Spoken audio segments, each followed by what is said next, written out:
females can race in male-dominant sports, and as I was like 8 years old, and I didn't see any female representation of they can do it. Even scientists at that time, never seen like engineers or girls in scientists. There weren't that many. Motorsports not about just the driver. There are engineers. There are strategy engineers. There are so many people working behind marketing and operations and logistics. I think there's an opportunity also for girls that like motorsports and likes about engineer and don't want to become a driver. There is like a huge possibility, and companies want to support that. Hey, Money Movers. Today is so exciting. We're making history on Her Money Moves.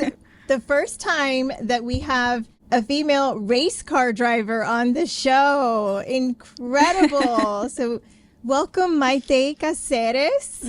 Thank you. We're recording live in Miami.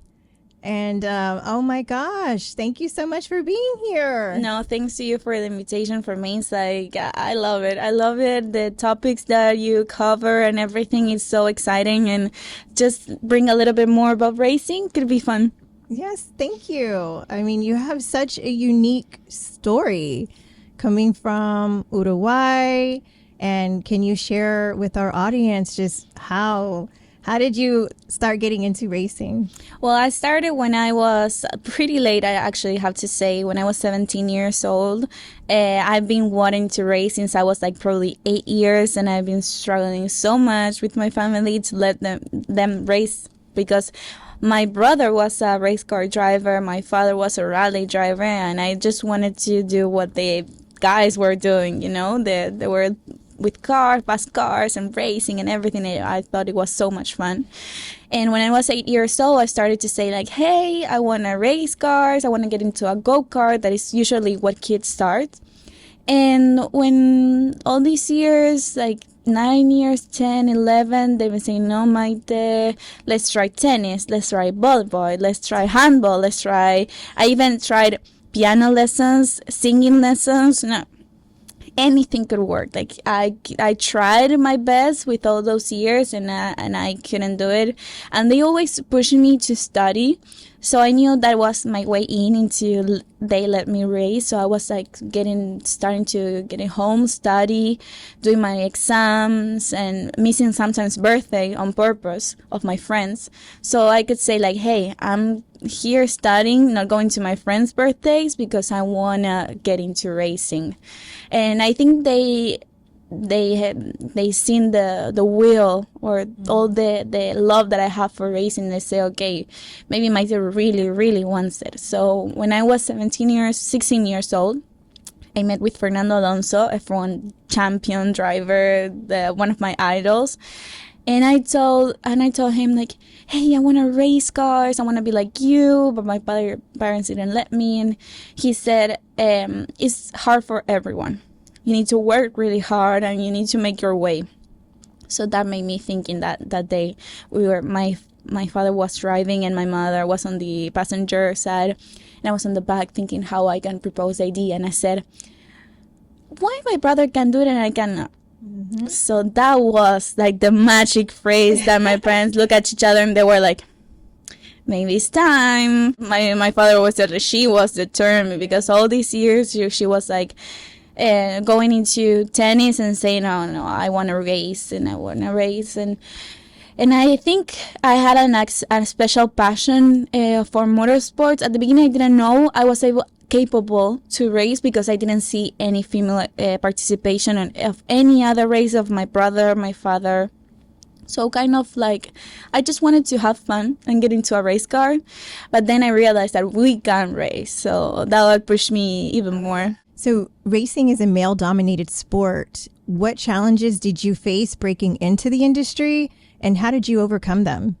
Well, one of the challenges that I faced at the beginning, it was, since my family in Uruguay has their name of like being drivers and everything, everyone was thoughtful on being, Maite, oh my God, that's so nice that you're racing, like let's go, you're pushing me to get into sports.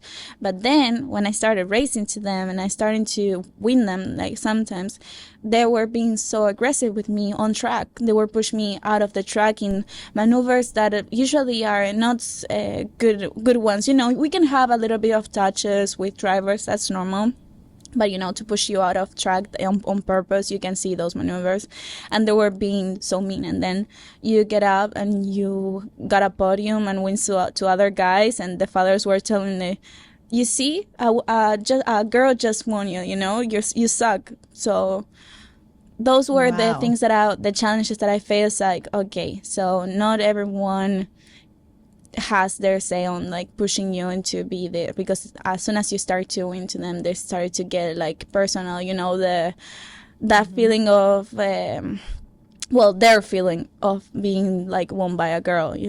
So motorsport requires extreme mental toughness and also physical endurance. How do you train yourself to stay focused under so much pressure? Well, yes, it's really physical and mental, sports.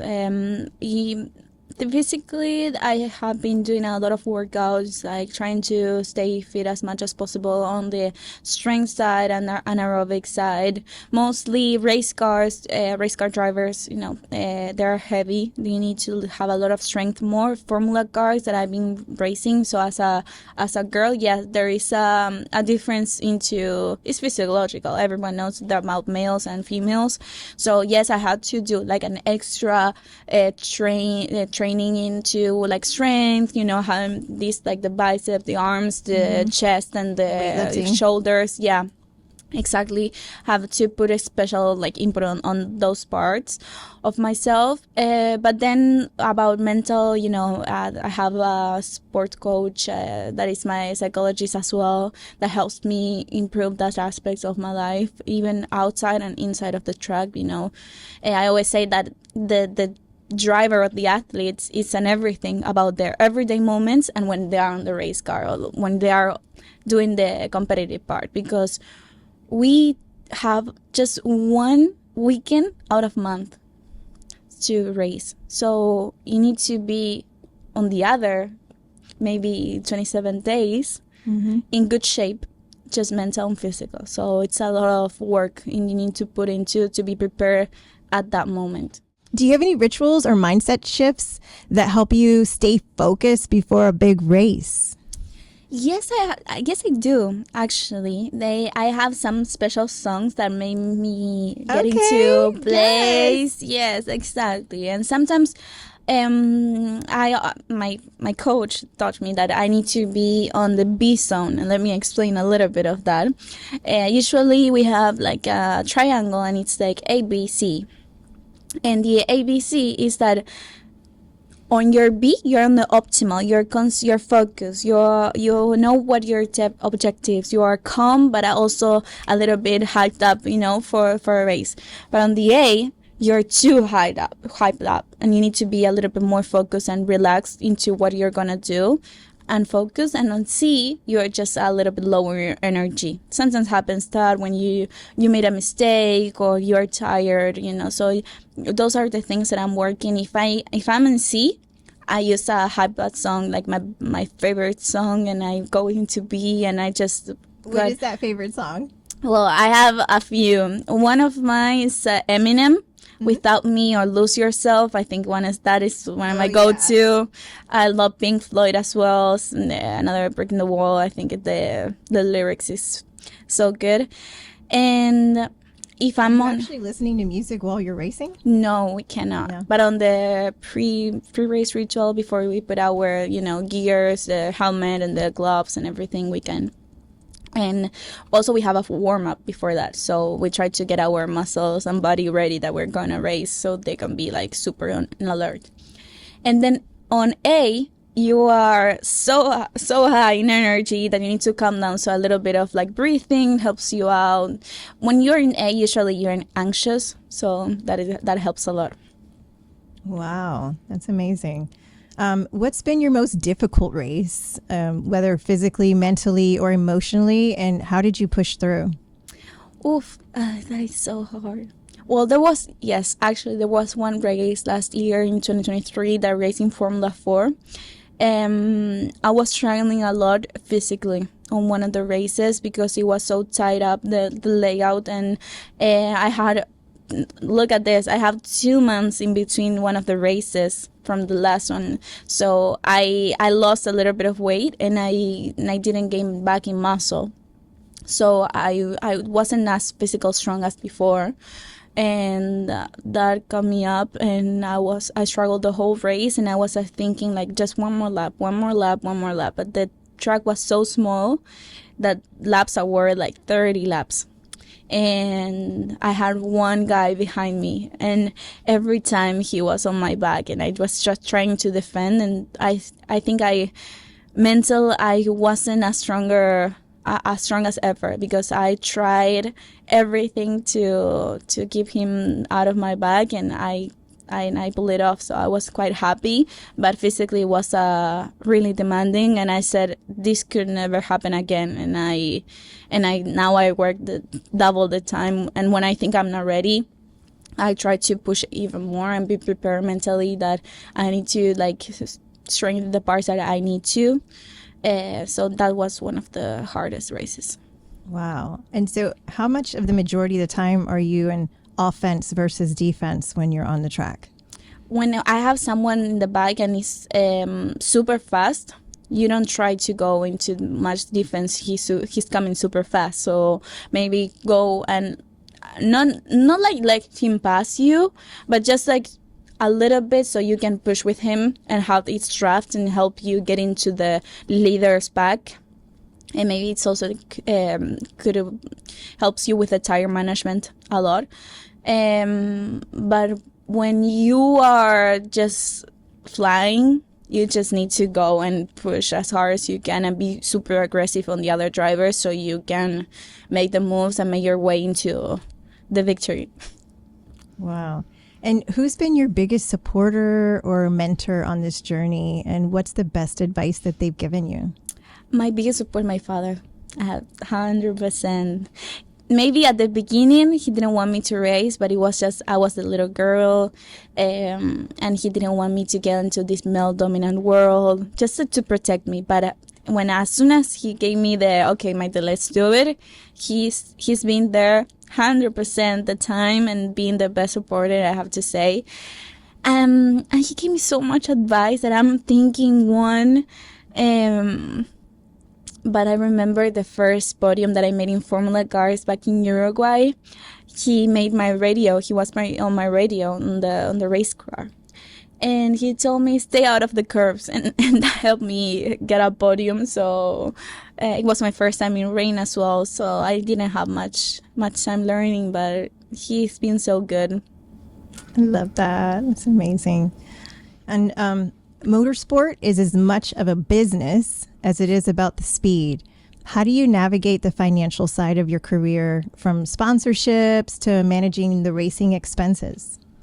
Well, that is another part of the job that people don't know a lot about. As race car drivers, we are not only athletes, we are also business woman or driver, because we need to have that funding to get into our race car. It's a super expensive sport. My father has been helpful a lot with that, because he already knew about what is needed and everything. But most of the time that I'm not racing or having a training session, I'm getting into sponsors, trying to bring new ideas. You need to be creative. You need to contact them and get out of your comfort zone, and just like maybe one of the hardest things that I did as a driver maybe was to pick up the phone and say, hey, how are you? I need some help with the funding of my career. Can you help me?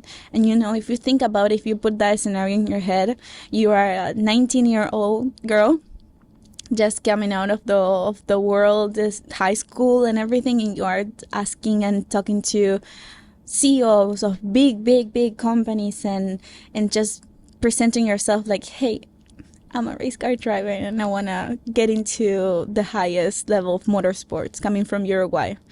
sometimes people look at you like you're crazy, Uruguay is a small country, and going to Europe or United States to race is like super far away. So for me, it's a dream come true, and it's been the long way. It has, for me, it's like we've been doing this by 10 years, and it's just like 5-6 years. So it's kind of crazy. Wow. But I love that. Sometimes you have to get out of your comfort zone, and what the skill set that you're gaining from going out here and putting yourself out there and raising those funds is so courageous, and it's going to help pay off, for the rest of your life. Yes, absolutely. Even though now, like every day, I'm trying to look at new perspectives, and you make contact with new people. So you try to make your way into motorsports. Even when you achieve like a good level, that people should look at it like maybe, oh, she's racing in the US. She doesn't need anything. No, I'm still trying to find my way into getting more sponsors. One of the things that I lacked coming into a small country was that I never had money to actually test like the other drivers. So I was every time in disadvantage. I started with 17 years old, where the other drivers started with 6-8 years old, maybe 10. So they have like 7 years ahead of me. And then I didn't have the funding to test. So I was coming into the race weekends without knowing the track, without knowing the car, maybe. So it was like kind of a really, really big challenge. And for me, last year, I was the first female to get a podium on the category of Formula 4. It was, yes, thank you. Yes. Was kind of like, oh, maybe the hard work of like not having the same possibilities that other drivers have was like a retribution actually for my father, my family, that they've been working so hard for me to get into here. My sponsors also, that they helped me to get there. That's incredible, that fortitude that you have to keep on going. Yeah. And so in securing those sponsorships, what strategies have worked best for you in attracting those sponsors and building those strong partnerships?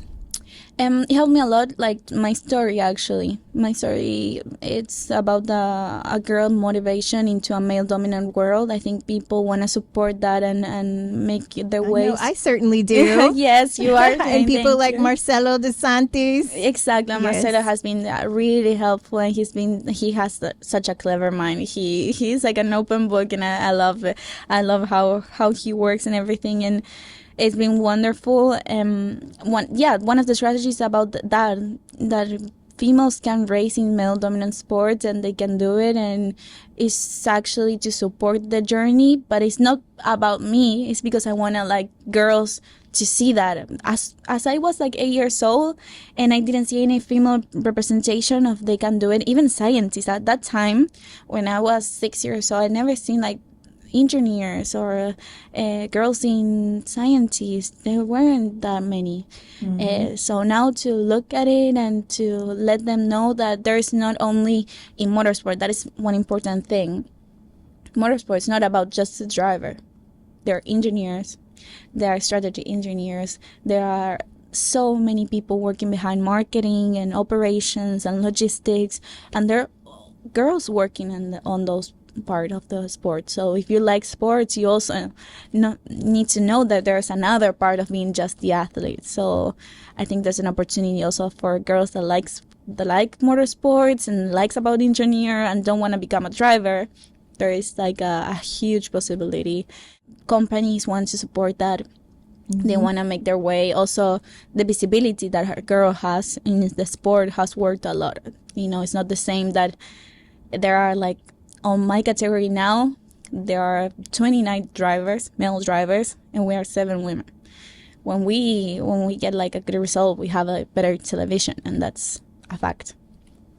Amazing. And that's the reason why I started this podcast, Her Money Moves, was to amplify voices and stories like yours so that women can see that anything is possible. If you want to become a female race car driver one day, look at Maite, Yes. Amazing. I always say, if you see her, you can be her. Yeah, I love that. I love that because actually it's true. And if you don't see her, make you the one that they see you. So yes. I think that is I always tend to say, like, girls sometimes, like, they push each other off, and I think we could push each other in to get into to what we want. Yeah, it's so important to support each other. Yeah, exactly. So many drivers today must also be content creators to engage with your fans and the sponsors. How have you built your personal brand both online and offline? Online, it has been such a journey. I love the fans and everything. We grow so much. It was actually, I think, being spontaneous and yourself on social media, and just I try to show them the behind the scenes of being a race car driver, all the training that has been involved, how our day looks outside of racing as well. Because on the race car, the race they watch it on the TV or YouTube or the stream or something like that, but what is the driver going through before that or after that, so I tend to maintain my profile, like showing those kind of things, and that is what I want to look at when I see a F1 driver. I want to see, like, what he's doing outside of the race, like what he's studying, what he's looking at the day before, the day after, or maybe 2 weeks prior. So that is a good thing to show. And then off track, yes, I'm kind of the same person. No, I'm the same person, but I like just to show. I think I always try to be inspirational with these kind of things, because it was so hard for me to get into motorsport that maybe someone can relate, or I can push someone to get into this journey. Oh, wow. I love that. What's the biggest misconception that people have about being a professional race car driver? Oh, one thing read my mind, that it was like just like the female driver, that they drive bad, or that we are not as good as men or something like that. And then you show your result. I always get that hate comment, like it's like, oh, she's just posing, or she's just on the picture and then she's like back on the field. And then you want to respond sometimes like, hey, look at my podiums or look at my wins, and then talk about it, Yeah, well, you just show them with the results. Yeah, exactly. Like you're proving them all wrong. Yeah, but it's what I said. It's just, you just prove it on the track. You just not need to be on top of everyone saying things about it. Just they have the bad misconception on their head, and you cannot change it until they wanted to see you, Mm-hmm. And if you could create an initiative to support women in motorsports, what would that look like? I will, like, firstly, I will try to bring little girls into the racetracks.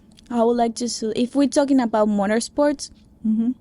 because on the racetrack you can see that there are team principals that are girls that making the decisions for all the team, and you can see female drivers, and you can see a mechanic that is changing a tire, and you can see the thrill, the excitement of a racetrack, or the cars going by, and when someone wins, all the teams cheering up on the podium, And I think that is one thing that I'll do, because people, I think they don't know how much it could affect that girl's mind. And if they start to speak about it with some mechanic or engineer, have a female engineer, how much she's been through about studying that. And she told me at the beginning, she told me, I was just the only girl in the class, and that was 20 years ago. But I think now it's that changed, so get to see that and get to know how everyone got to work. Girls want to be engineers, and you can get into maybe chemistry, or there's a lot of options, mechanical engineer, chemistry engineer, you have a lot of things going on around motorsports. So I think I will start with that movement, and then I will try them to get into actual race car.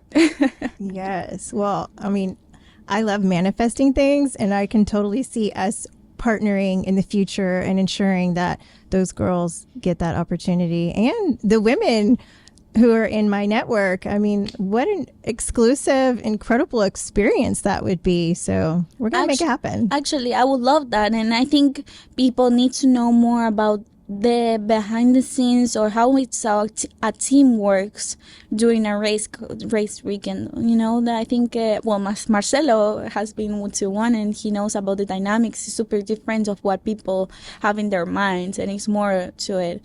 And I think people will be fascinated about how much they do and how everyone collaborates in like everything to make it the circus go. Yeah, recently, actually, a lot of corporations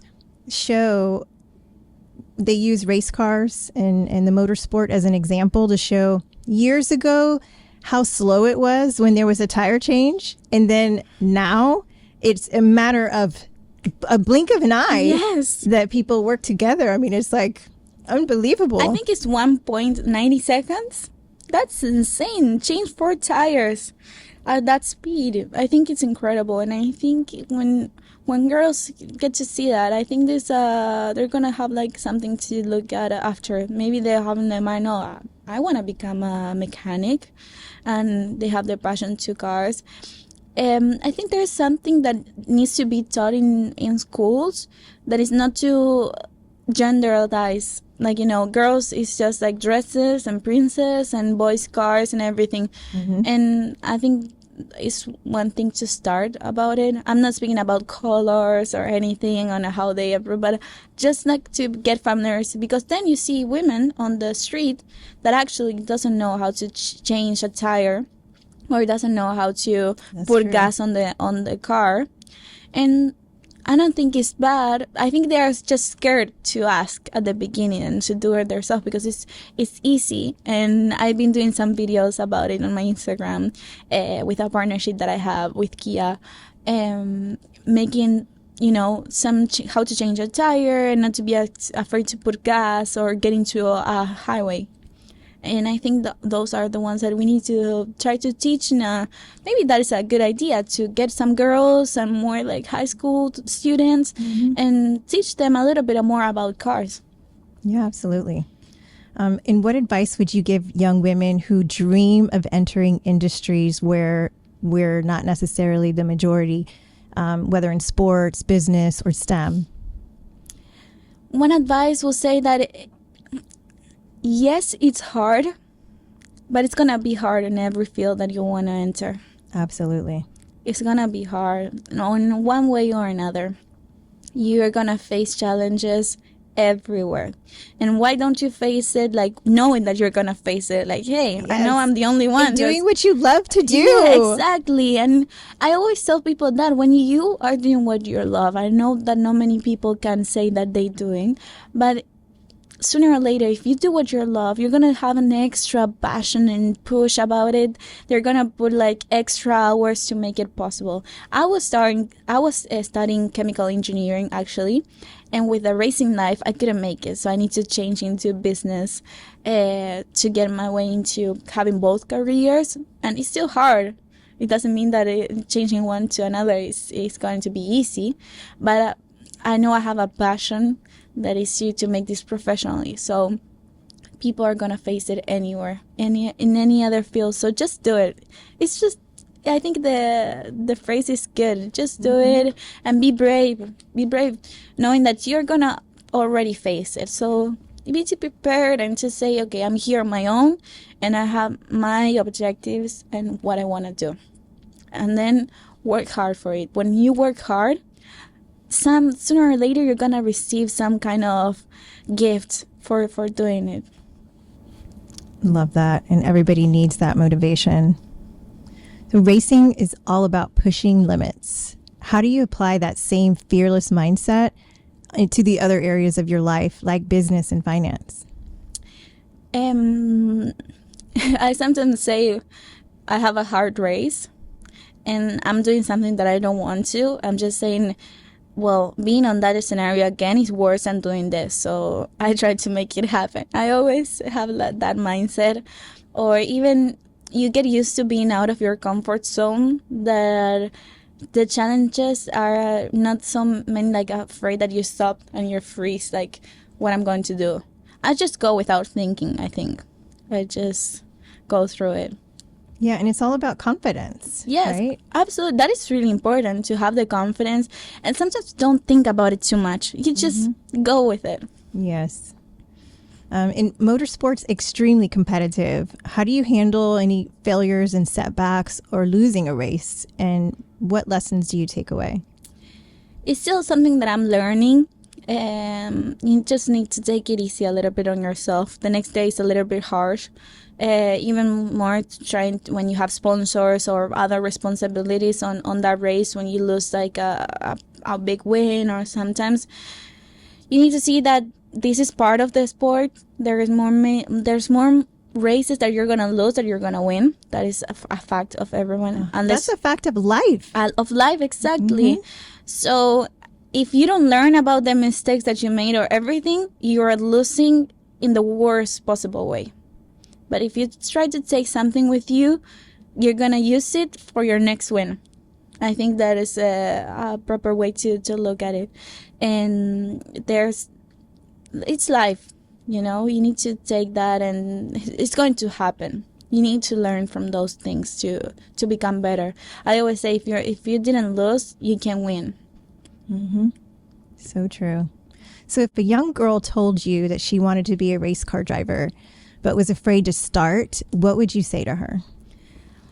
I would tell her that it's a really good environment for her to learn about, being responsible athlete, and it's prepare you for bigger things in life. Yes, it has its challenge, but it makes you tougher to get into life. And if you have the opportunity, just take it. And I try to always think that, how many people would like to do that and are afraid. So don't be that girl that then when you're 30 years old, you're thinking, oh, I wanted to race and I didn't do it. Yes, don't live life with any regrets. Exactly. Yeah. So let's do some fun facts.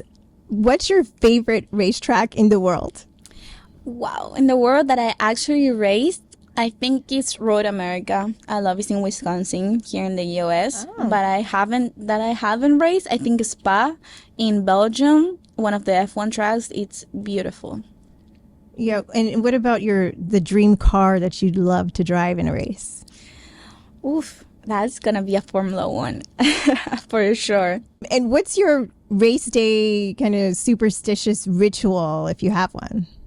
Race day, I don't think I have a superstitions, but I always tend to, if I'm on an open wheel on a go-kart, I try to get in the car within the same side every time.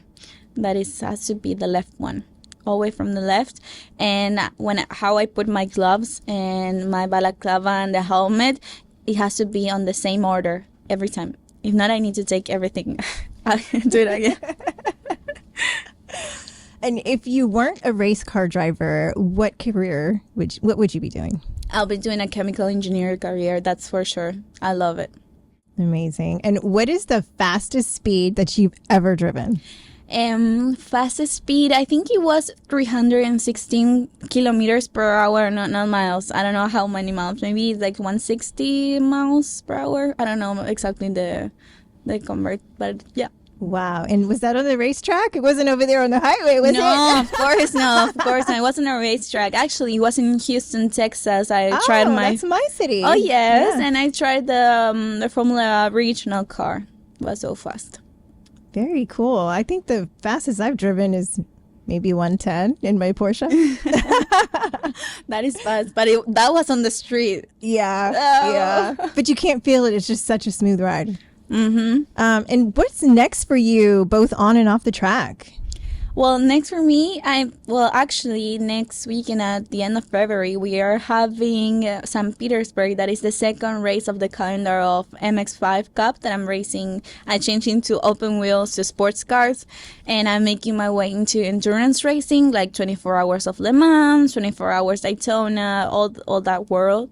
And it's like the second race, and I'm really excited because it's a street circuit, and it's my first time on a street circuit. So I know that it's going to be be a lot to work on, to know knowledge. You never stop learning, actually. The asphalt is not the same as being on a race car, on a racetrack. So that is going to be a challenge. Love it. Well, we know you're going to kill it. Yes, I'm working hard to it. Yeah. I know you are. And how about in the next, where do you see yourself in the next 5-10 years? Oof.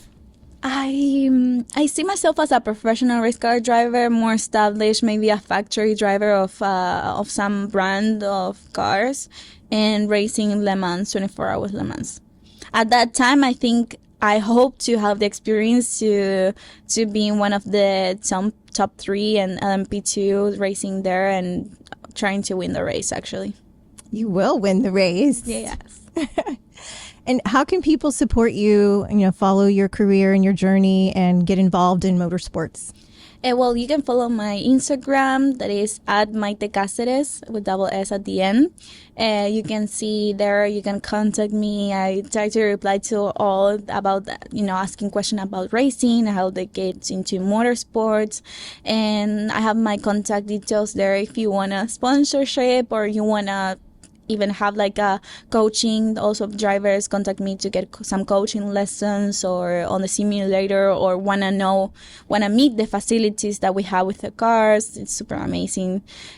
So I think you can contact them and the team of Rafa Racing, that they're doing everything exceptional. They're racing in Super Trofeo, MX5, BP Challenge. No, there's such a world that needs you get invested, that it's not just about me and the car. We have a whole team, so there's a lot of opportunities in this world.